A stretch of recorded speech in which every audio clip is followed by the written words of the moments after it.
All right, let me ask you something. When things finally feel calm, do you get a little twitchy, like you're waiting for the other shoe to drop? Or worse, you create something to stress about? Today, we're talking about cortisol addiction. And yes, that's a real thing. It's what happens when your nervous system gets so used to being stressed out, overwhelmed, and overstimulated or dramatic that it actually starts craving it. Even when life could be peaceful, your brain and body go, nope, too quiet. Where's the chaos? So if you find yourself stuck in cycles of busyness, worry, overcommitting, or just feeling like you're only alive when something's on fire, this episode is for you. And if you're new here, I'm Suan, your mindful living bestie, and this is Cozy Notes, a podcast about mindful, intentional living. So let's dive in. So let's start with the basics. Cortisol is your stress hormone. It's meant to help in emergencies. You know, when you're being chased by a bear, or when your toddler decides to scale the kitchen counter while you're on the phone. The problem? Most of us are living like the bear is chasing us all the time.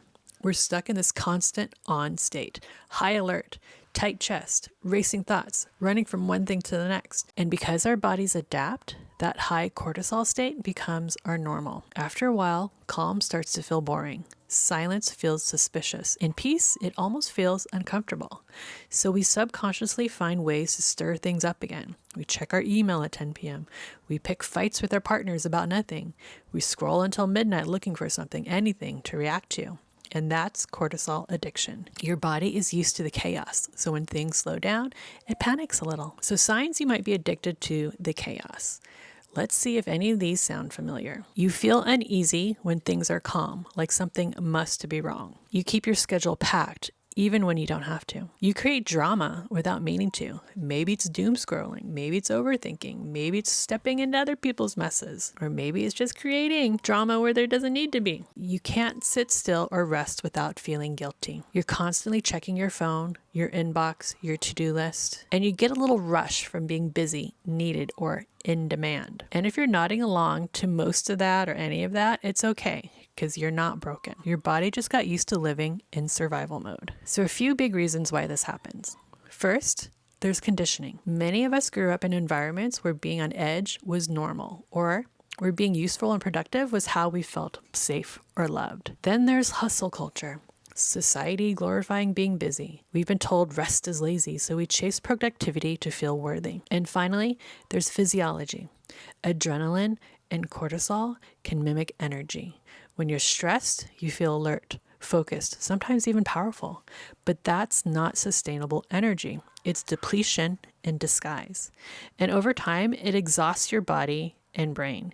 You end up wired and tired, unable to rest even when you're desperate for it. All right, so here's how we start to shift things. First is to notice your patterns without judgment. Start paying attention to the moments when you reach for chaos. Do you open your phone when you feel bored? Say yes to things when you don't want to. Fill silence with noise. Just notice it. Awareness is the first step. 2, regulate your nervous system daily.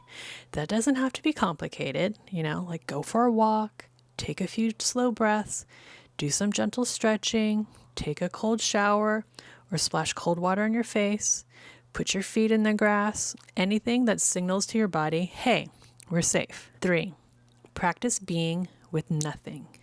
Sit in stillness. Let yourself be bored.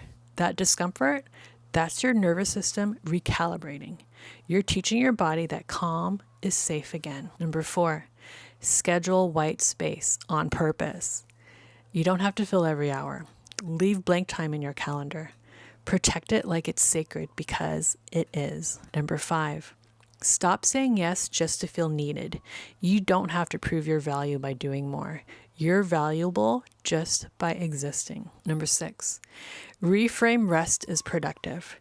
Rest doesn't take away from your productivity. It protects it. You can't pour from an empty cup, and you can't create from chaos. 7, get support if you need it. Therapy, body work, coaching, all of these can help you regulate and reconnect with yourself.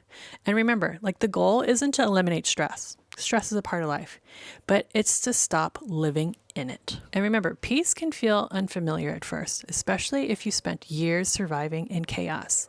But unfamiliar doesn't mean wrong.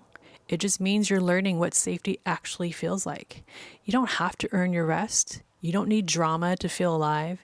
You can create a life that feels grounded, calm, and still, and actually enjoy it. And if this resonated with you, I want to invite you to take the next step in that direction with my ebook, Unrushed, a cozy guide to intentional living. It's like your gentle guide to slowing down, breaking free from the chaos cycle, and finding peace in the everyday. Inside, you'll find simple ways to regulate your nervous system, reclaim your time, and create rhythms that feel sustainable without overhauling your entire life. You can grab your copy through the link in the show notes or down in the description below. And if this episode made you feel seen, would you take a second to share it or leave a quick review? It helps this cozy little podcast reach more women who are ready to stop living in constant fight or flight and finally feel at ease in their own lives.